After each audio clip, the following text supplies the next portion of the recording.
literatura klasikoa,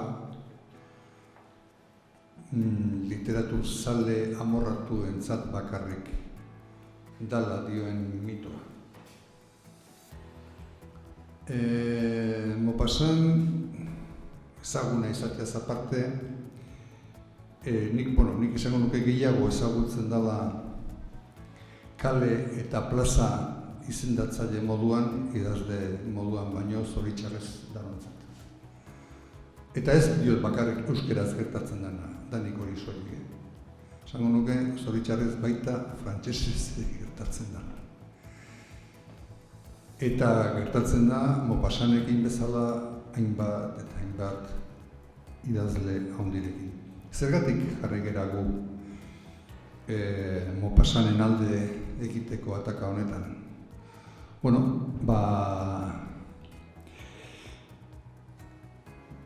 Barik baduelako berarekin horrelako esan dezagun kutiuntasun puntu bat, gero berak azalduko duena, eta oso ondo azaldu zigulako zein zan bere plana eta guri gustokoa gertatu zitzaigun.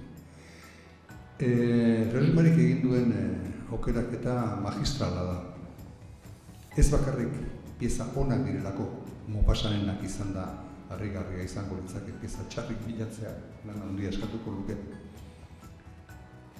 Ez horretik bakarrik baizik eta gehiago, hori baino gehiago, gaurko irakurlearentzako duten balioagatik. Frantziako situazio gogor fuerte gordina dira ia beti. Kokaliteke, iparraldeko baserri batean mudari kanpoko alemanak eta bertakoak noski gizonezkoak frentean ziren gehienak, baserri askotan behitaz pasan zenean hila frentean, hartzen zituzten etxe horiek eta bizitzen ziren bertako frantsesen etxeetan Prusiako autoritakoa, alemanak. Horien egoera borrak ziren. Horien ziren bat bide bat. Lakoan uste libro ditzen. Gero eskola da, zena. Ibaia den ertzean eta hirian bertan gertatzen diren historioak ere, nire gustatu dut zizitenak. Bada, lau bost mutil, begi bakar eta ezizena dituzte, bakutzen izenak eta mutila bakari nola ekitu bat, eta neska bat, neska emakunde bat, hartzen dute lemari, eta horrekin dabiltzea errekako eta bera, badu novia bat aste burutarako, baina astean zehar besteak ere. Beraz, egoerak esaten zuen gordin samarrak eta gordeak.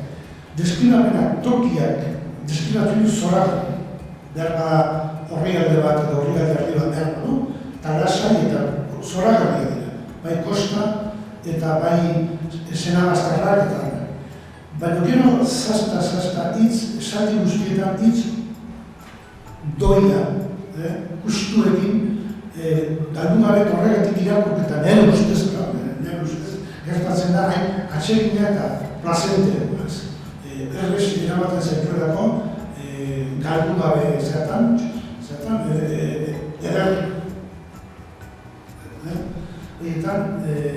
edarkegietan, ibili gabe. Baina edarkegietan.